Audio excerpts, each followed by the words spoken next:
मैंने जब अपना कैरियर शुरू किया था 1989 में बहैसियत जर्नलिस्ट में प्रिंट में था, तो मेरी पहली हेडलाइन खबर थी और मेरे ऑफिस के लोगों ने कहा, पुष्पिन तुमने इसको चेक कर लिया? मैंने कहा चेक नहीं किया, मेरे पड़ोस में रहते हैं। प्रोफेसर साहब, नाम मत पूछिएगा, ये थोड़ा सा उनका बेटा हमारा दोस्त है। प्रोफेसर साहब थे, एक लड़के को रिसर्च करा रहे थे, ये अलीगढ़ यूनिवर्सिटी के हैं और साइंस केमिस्ट्री में प्रोफेसर थे। और दूसरी बात बता दूं, मैं जमात इस्लामी के थे। तो जमात इस्लामी वालों के पास तो अल्लाह ज़्यादा पास होता है ना, बाकियों के पास तो होता नहीं है, क्योंकि उनके पास परमिट मिला होता है उन्हें, तो वो जल्दी बात कर लेते हैं। हमारी बात तो होती नहीं, आपकी बात तो होगी नहीं। उन्होंने अपने रिसर्च स्कॉलर, हम जब यूनिवर्सिटी में थे तो हम देखते थे रिसर्च स्कॉलर बेचारा एक ही काम करता है कि जब उसका सुपरवाइज़र सुबह घर से चलता है तो उसकी साइकिल निकाल के बाहर खड़ी कर देता है। हमारे दौर में तो यही होता था, अब शायद बदल गया हो। और जब वो यूनिवर्सिटी में अपने डिपार्टमेंट पहुंचता था तो साइकिल ले लेता था, वो अपनी पैर हटाते थे और फिर साइकिल जाके स्टैंड पे खड़ी कर देता था। मैं कहा ये रिसर्च अच्छी है। ये ऐसे ही होता था, अमूमन यही अंदाज़ होता था। उसमें आप ये भी कह सकते हैं कि एक उसका डिवोशन भी होता था अपने सुपरवाइज़र के प्रति। उसको ये भी मत लीजिए कि कोई बड़ा बुरा काम है, लेकिन उसका एक एटीट्यूड होता था। उनके अंडर में एक साहब रिसर्च कर रहे थे। अब रिसर्च उस ज़माने में पैसे वैसे भी बड़े मुश्किल से मिलते थे कि इसमें करेंगे तो मिलेगी, उसमें करेंगे तो नहीं मिलेगी। फ़कत ये हुआ कि साहब वो रिसर्च स्कॉलर को एक लड़की से इश्क हो गया, अपने साथ वाली से। अब रिसर्च करने वाले लड़के की इतनी तो उम्र होती है कि उसे इश्क होना जायज़ है भाई उसका। लेकिन ये भी हम तमाम सारे कॉलेज वालों की एक बड़ी अजीब टेंडेंसी है कि कॉलेज में इश्क तो हो जाता है और बड़ा परवान चढ़ता है। खैर वक्त ये हुआ कि वो रिसर्च स्कॉलर साहब जो थे, उनको एक लड़की से इश्क हो गया। उन्होंने कहा तुम मेरे जो सुपरवाइज़र हैं, यही तुम्हारी रिसर्च पूरी करा देंगे, तुम भी एडमिशन ले लो। उससे क्या बढ़िया बात थी, उन्होंने उसी सुपरवाइज़र के अंडर में रिसर्च करना शुरू कर दी। अब दोनों के लिए आसानी हो गई थी। लेकिन अब क्योंकि वो ज़्यादा नज़दीक थे, लिहाजा रिसर्च से टाइम ही नहीं मिलता था पर्ची भिजवाने का अंदर, तो अब वो मामला आगे बढ़ गया और उसके बाद शादी हो गई उन लोगों की। अब शादी हो गई तो सवाल ये हुआ कि भाई कमाए कहाँ से, क्योंकि वो जो स्कॉलरशिप थी उससे तो बात बनती नहीं थी। और शादी होने के बाद यूनिवर्सिटी के कैंपस में आप रह नहीं सकते थे, क्योंकि हॉस्टल में आपको जगह नहीं मिलेगी। तो कुल मिलाकर के वो पैसे की किल्लत और कुछ चीज़ों की झगड़ा जब शुरू हुआ, तो प्रोफेसर साहब ने ये राय दी अपने स्टूडेंट को कि यार तुम ये क्या तुमने मुसीबत पाल ली है भाई, ये रोज़ रोज़ तुम आते नहीं हो, फलाना नहीं होते, ढिमाका नहीं होते, ये बड़ी चिड़चिड़ चलती रही। ये सब मेरी आंखों देखा किस्सा है, मैं स्टूडेंट था उस वक्त। उन्होंने कहा तुम इसको तलाक दे दो। अब वो लड़का बेचारा बड़ा घबराया। उन्होंने कहा यार अगर इसकी बात नहीं मानी तो रिसर्च गई मेरे हाथ से। खैर वो 2-3 महीने बाद वो तलाक दे दिया। अब जब तलाक दे दिया तो प्रोफेसर साहब बड़े समझदार आदमी थे, ये तो बाद में पता चला। उस वक्त तो वो नमाजी थे भाई, लंबी चौड़ी दाढ़ी थी, टखनों तक उनका कोई पजामा रहता था, 24 घंटे शेरवानी में रहते थे, लगता थे अल्लाह के अलावा कोई दूसरी बात ही नहीं करते। अब जब उसे तलाक वलाक दे दिया भाई मेरे, तो कुछ दिन बाद वो पता चला कि उन्होंने लड़के से कहा कि भाई अब तुम क्या करोगे भाई, कि नहीं साहब देखिए ऐसा है, गलती हो गई, फलाना हो गया, ढिमाका हो गया। 1-2-3 महीने के बाद उन्होंने कहा कि तुम शादी कर लो दोबारा से। यानी आप ही ने पहली एडवाइस की और दूसरी भी एडवाइस आप ही ने की। अब उसने कहा कि साहब मैं तो तैयार हूँ सर, ज़रा आप उससे कहें, समझाएं। उसको समझाया, वो तैयार हो गई।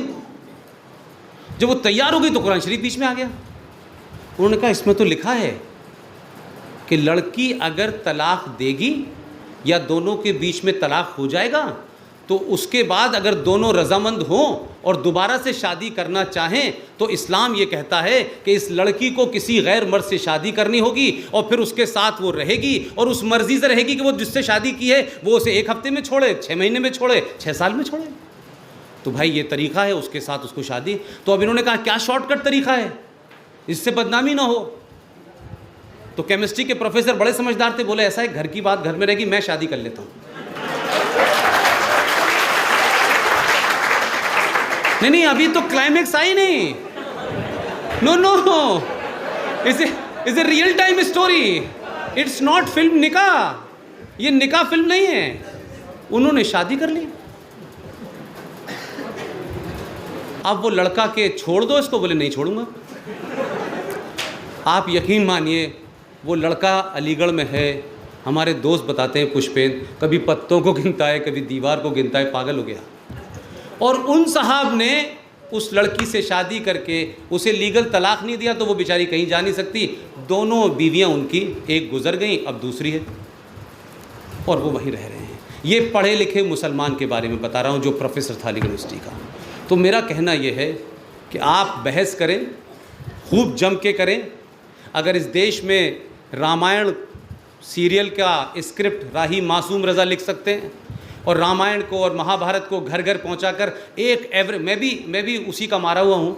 उसी रामायण जो सीरियल था उसी से मुझे पता चला कि भीम कौन थे और भगवान राम कौन थे। मुझे नहीं पता था क्योंकि वहाँ तो था ही नहीं। हमारे घर से मस्जिद की दीवार लगी हुई थी और हमारी माँ अक्सर कहती थी कि तुम कहाँ भाग जाते हो, मैं जाके नमाज़ पढ़ने भाग जाता था जैसे ही टाइम होता था। तो हमारी ज़िंदगी तो वो गुजरी। लेकिन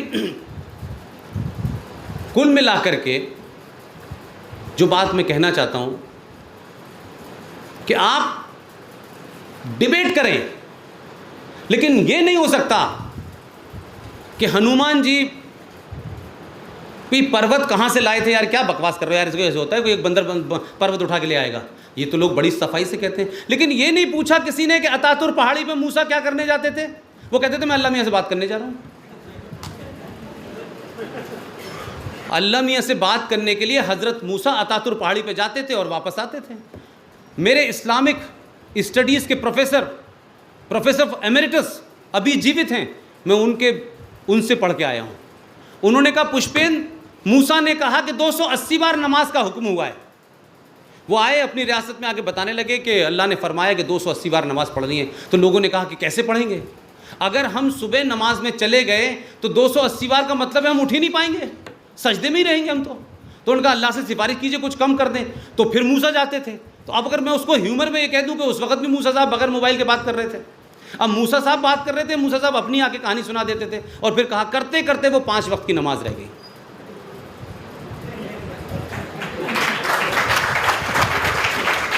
नमाज पढ़ें। और हिंदुस्तान में नमाज का मतलब जानते हैं आप क्या होता है? ये संस्कृत का शब्द है, किसी को अपने सामने उसके सामने सरेंडर कर देना, ये संस्कृत का शब्द है।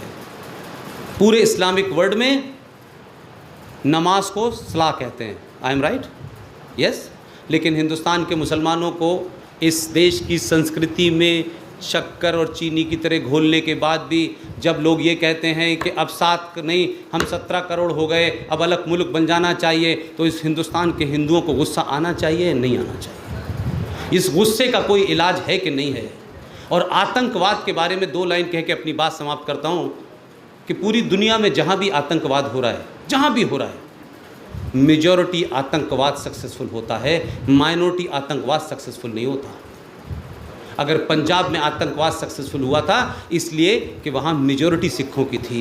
अगर कश्मीर में आतंकवाद रोज़ सक्सेसफुल होता है तो इसलिए कि वहाँ मुसलमानों की वो है। लेकिन अगर इस देश के उन लोगों को जो 800 साल गुलाम रहे, जिनके बारे में कहा जाता है ये कावड़ हैं, ये कायर लोग हैं, ये बेहया लोग हैं, कुछ भी कर लो हिंदू रिएक्ट नहीं करता। लेकिन माफ़ कीजिएगा, अगर आप दीवार पे जा कर के उसको टिका देंगे, अगर आप उसको बैक टू द वॉल करेंगे, तो 2012 में जो बर्मा में हुआ है वो हिंदुस्तान में ना हो जाए। इस डर के साथ अपने साथियों को समझाइए कि इस्लाम का प्रचार करें, मोहम्मद साहब का प्रचार करें, लेकिन खुदा के वास्ते इस हिंदुस्तान की मेजॉरिटी को उस दूर तक मत धकेलिए कि वो रिएक्ट करना शुरू कर दे। और ये रिएक्शन के बाद फिर न कोई जैसे मोहम्मद होगा, ना हरकुल अंसार होगा, ना दुख्तरान मिल्लत होगी, फिर अल्लाह जाने क्या होगा। बहुत बहुत शुक्रिया। खुदा हाफ़िज़।